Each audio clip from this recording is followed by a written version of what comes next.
What's going on, everyone? Welcome into Luttie's Look Back. My name is Nick Luttrell. It has been a wild past 7 or 8 days. If you've been living under a rock, Sam Pittman no longer the head coach at Arkansas. The search is on for who is up next. On today's show, we'll break down the top candidates. I'll give you my take on who I'd like to be the next head coach, as well as who most likely will be the next head coach. We'll also check in on Arkansas State with a big-time win over the weekend. But first, we'll start with this head coach, and let's talk about it. Let's talk about it first with hearing from the athletic director, Hunter Yurchek, what he had to say about the qualities that he looks for in the next head coach.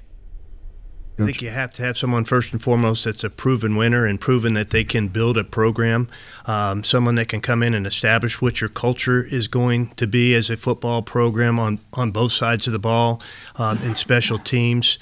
You want somebody that can kind of that has some energy and can re-energize this program and re-energize our fan base, ties to what it means to compete within the Southeastern Conference, I think is really key.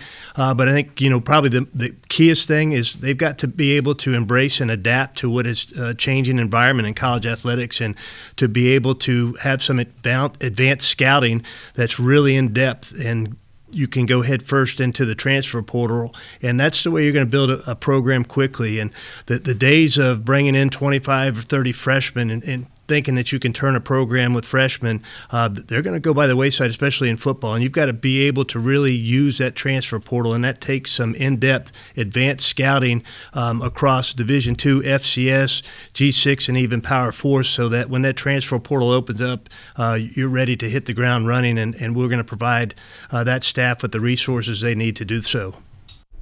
Yeah, so a pretty lengthy answer to the qualities that you want in a head football coach. But let's talk about it. Let's talk about the candidates. Before we talk about these behind me, we're going to go kind of row by row. The top 6 who are most likely candidates, in my opinion, what I've been seeing online. Obviously, that's nothing official, just rumors, kind of what we're hearing, what's maybe expected to be the candidates. Before we talk about these, I want to give my top 3 that I want to be the next head coach, and the top 3 I think that they'll actually hire. So my top 3, I've got Dan Mullen, John Summerall, and then Bobby Petrino, depending on what the team does the rest of the season. Who will they actually hire?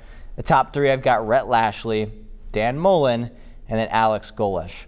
So let's kind of talk about each of these. We'll go 2 by 2. You see 2 behind me right now, and Rhett Lashley and Jeff Traylor. Kind of going to break them down for you quickly, give you their bio, what you need to know about them. Rhett Lashley, currently the SMU head coach. He's been there for the past few seasons, led them to the playoff last year and a really good season before that, or maybe flip-flopped that. He's a guy who's from Arkansas. He's from my hometown in Springdale, so that's pretty cool. I'm sure he grew up covering watching the Hogs and loving the Hogs and calling the Hogs, so there's that connection.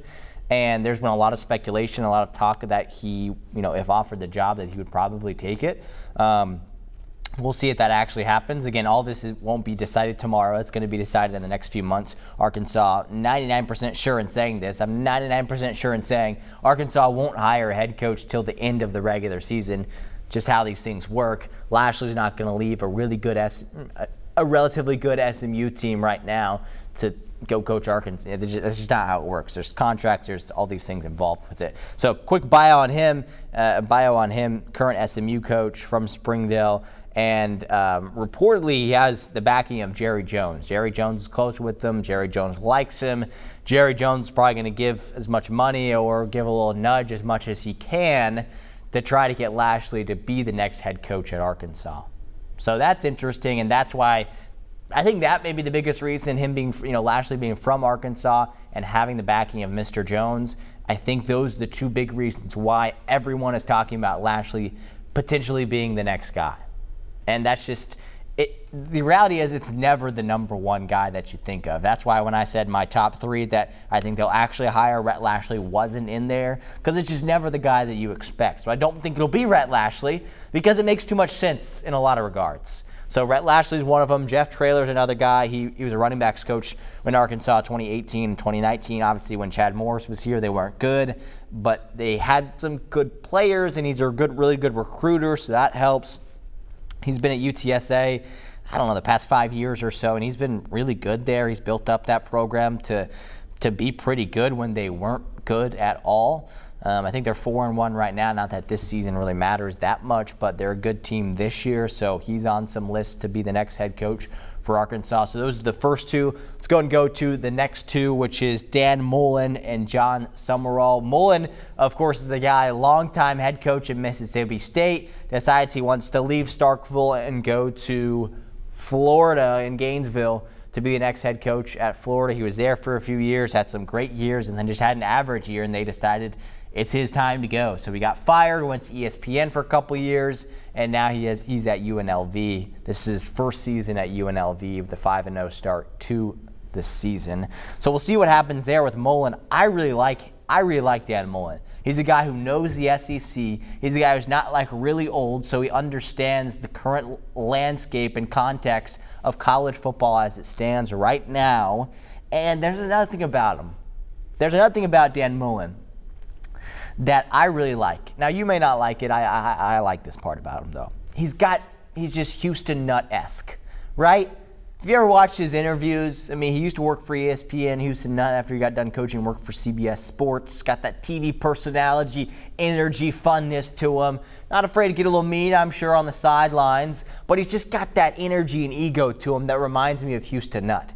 So you could bring him to Arkansas, and he could be a miserable failure, or he could be an amazing coach. And I lean towards him being an amazing coach. I really think that's possible. He's done it at the SEC level. He's done it at multiple schools. And even if he's average for a year or two, Arkansas has shown that they'll keep average coaches for 6 years in the case of Sam Pittman. So I think Dan Mullen might understand that and be like, all right, I'm not going to have a short change at Arkansas like I did at Florida, so maybe this is the next stop for me. Possibly. So I really like Dan Mullen. I think it's a possibility that he could be the next head coach. That's kind of my thoughts on Dan Mullen. Another guy that was in my top 3 is mainly because he's a younger guy, and he's a kind of, no one might not know his name, and he's at a smaller school, and it's a much more risky hire, but a cheaper hire. So it depends on what Arkansas wants to do. Do they want to get someone who's a little bit cheaper, take that risk, and he turns out to be really good, or he turns out to be a failure in the last 2 years?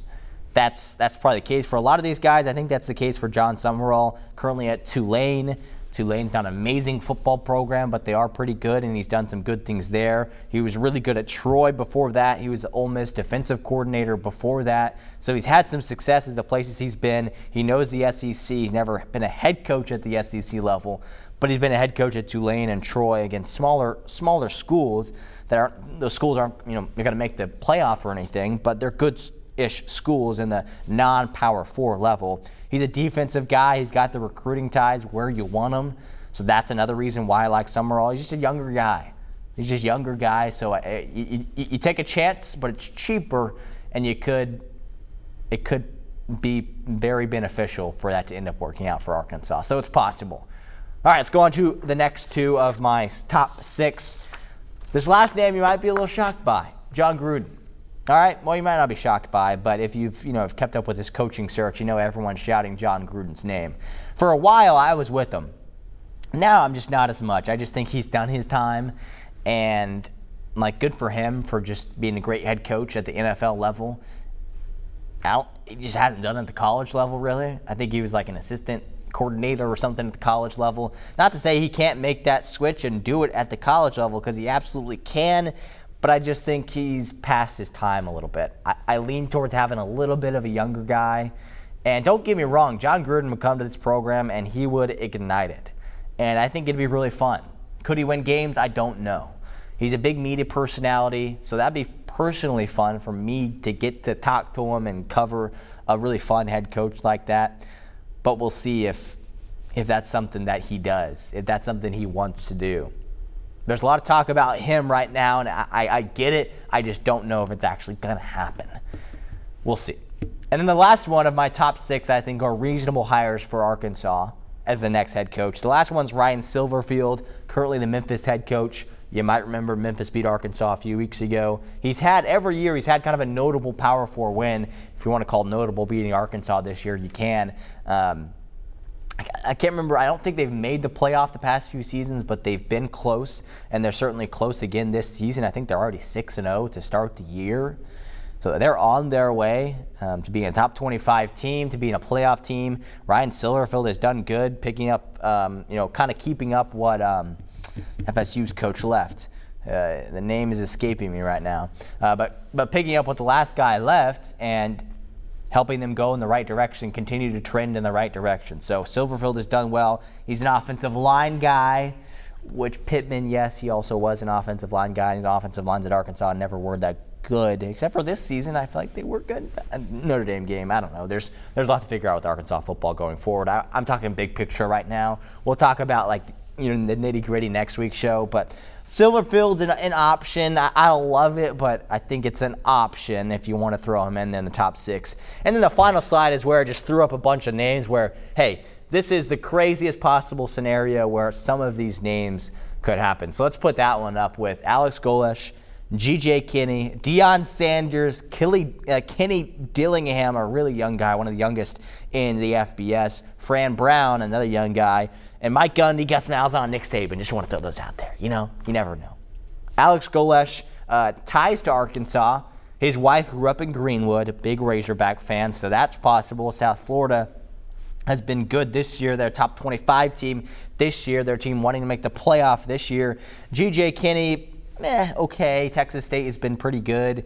I would not love that hire, especially since they just lost to Arkansas State. Deion Sanders, whoa, that would be sweet, right?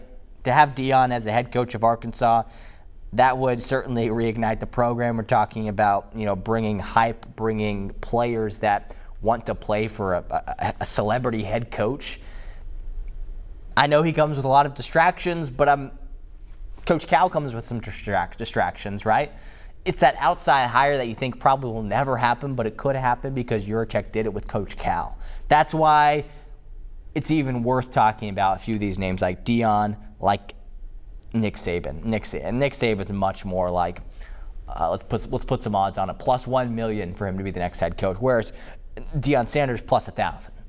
Big difference there, but still very unlikely to happen. Kenny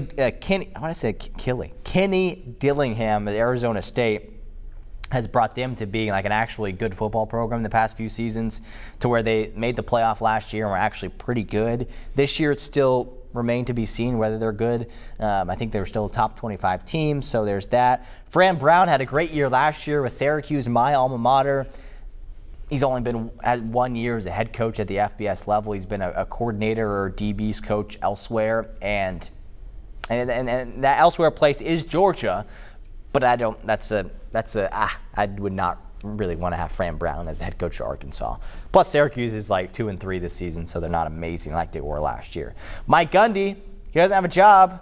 He's an older guy. He's done his time, but maybe his time is going to be at Arkansas next. I don't know. Gus Malzahn, you always got to throw that name out there. Then Nick Saban, again, very, very unlikely to happen. So those are some of the coaching candidates that possibly could be the next head coach at Arkansas. Once again, my top 3 that I want to happen, which we didn't even talk about Bobby Petrino, but he's an interim head coach. If Arkansas has success, if they play with effort, Petrino could be seriously considered as the next head coach. I think it's possible. Arkansas has to win some games, though. Even though when Yurachek was asked about this, he said it's not about, there's no magic pixie dust that Petrino's going to bring and save this program and win a bunch of, save these, whatever, win a bunch of games. But it would be nice. If Petrino won a bunch of games, he could be seriously considered. So my top 3, Petrino, John Summerall, and Dan Mullen.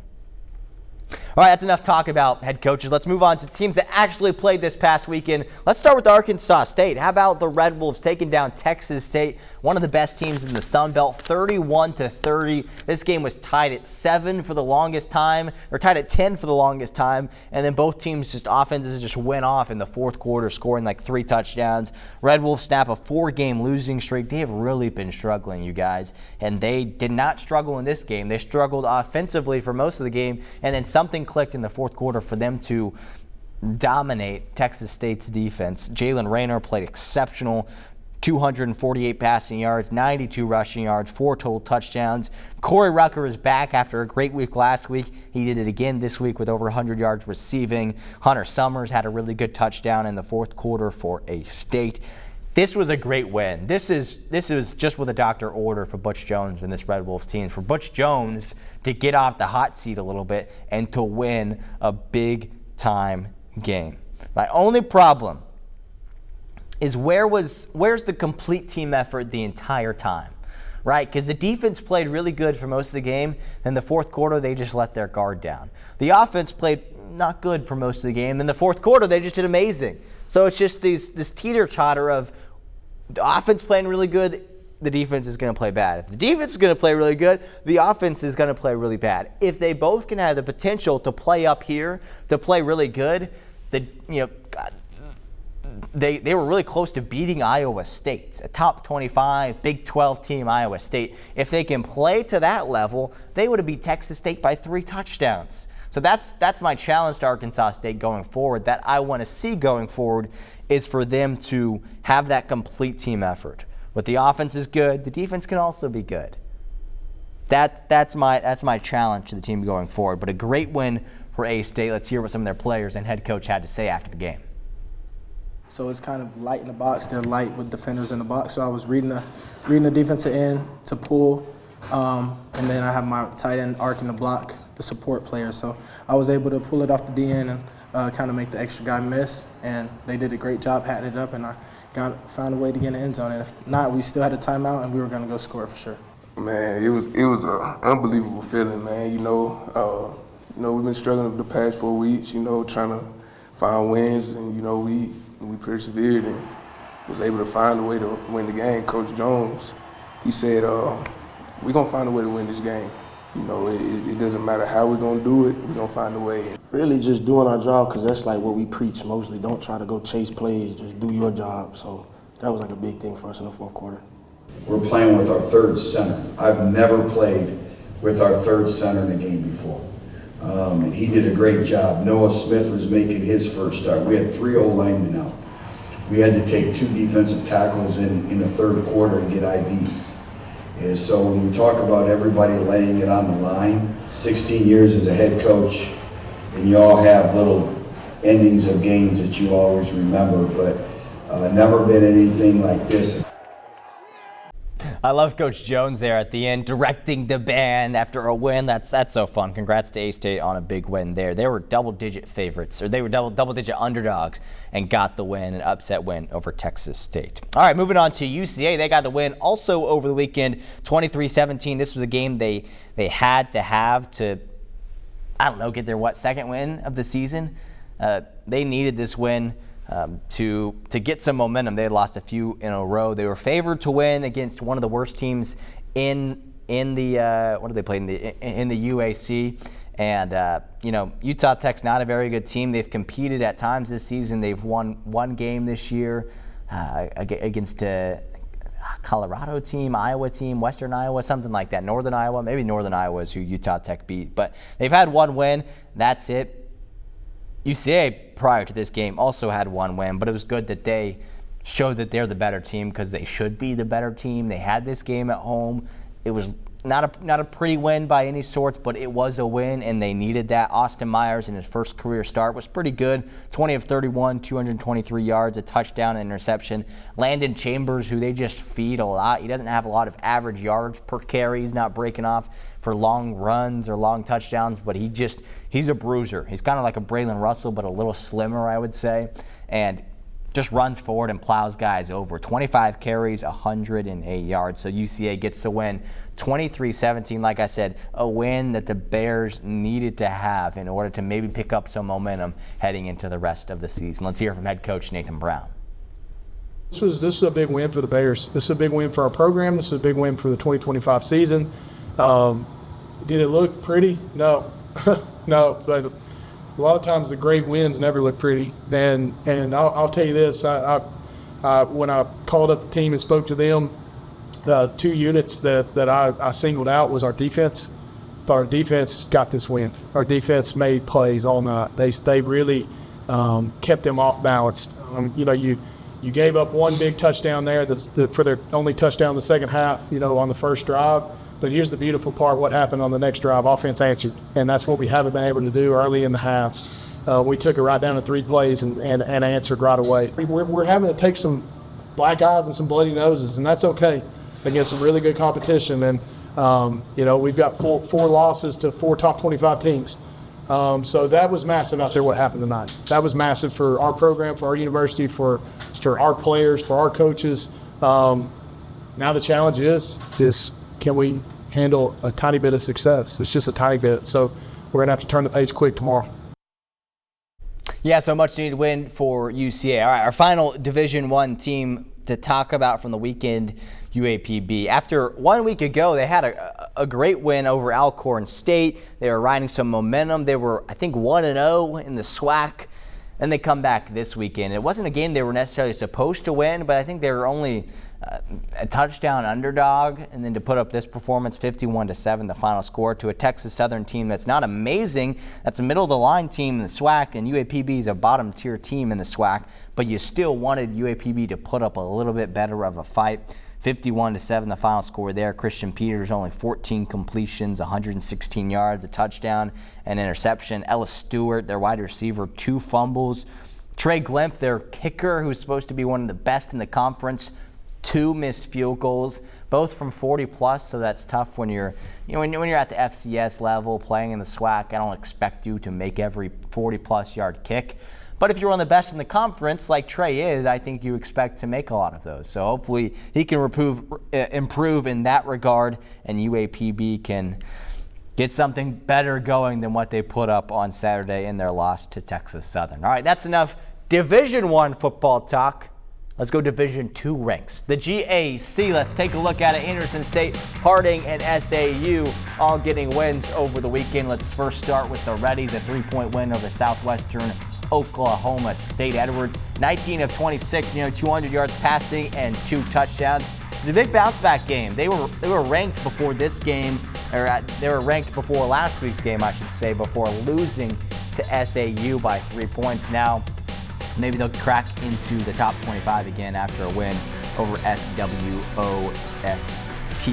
Harding, of course, with a dominating win, 65-0 over East Central. They had nearly 500 total yards of rushing and 8 rushing touchdowns. What's maybe more unbelievable is the defensive effort. They only allowed 3 total yards rushing. You see a similar stat for SAU, a 42-16 win over Northwestern Oklahoma State. Their offense, almost 400, or about halfway there, 356 yards exactly of rushing yards, 5 rushing touchdowns. Their defense only allowing 43 total rushing yards. So great efforts from SAU, Harding, and Henderson State. That's GAC. Let's move on further back to the high school level. If you missed it from the Friday Night Blitz, we had a lot of great games in our second week of conference play.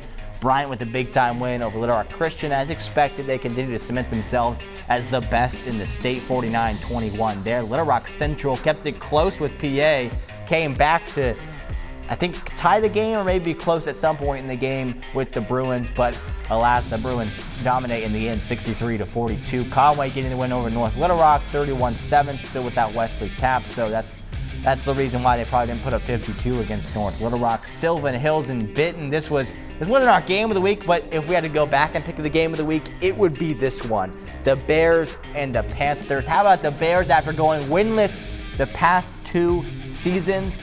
I think are 4-1 now this season, knocking off the best team in their conference. What was the best team in their conference? Benton, 40-35. Jonesboro taking the win over Sheridan Yellow Jackets, keeping it close with the Cyclones, so good for them. BB beating Whitehall 32-14 in the Class 5A. Speaking of 5A, maybe one of the top teams in their conference. Hot Springs getting the win over Hope 49-14. Morrilton taking down Alma 35-28. Lowen taking down Baldnub 47-13. Little Rock Mills, a shocking upset, probably the second biggest or maybe the biggest upset in the Central Arkansas area on Friday night, losing to Heber Springs 17-14. 14. In our game of the week, Arkadelphia and Bauxite were tied in the second half at 21 until the Badgers scored 3 touchdowns in a row to win 42-21. Warren gets a close win over Monticello, 27-23. Desart beating Bald Knob. Oh, I might have missed a score there. Desart beat somebody 46-14. I probably missed something there. Smackover falling to Bismarck on a Thursday night game, 58-21, and then Comet Christian continues to go downhill. After winning the state championship last year, they're struggling now. They lose to Mount Ida 42-6, the final score.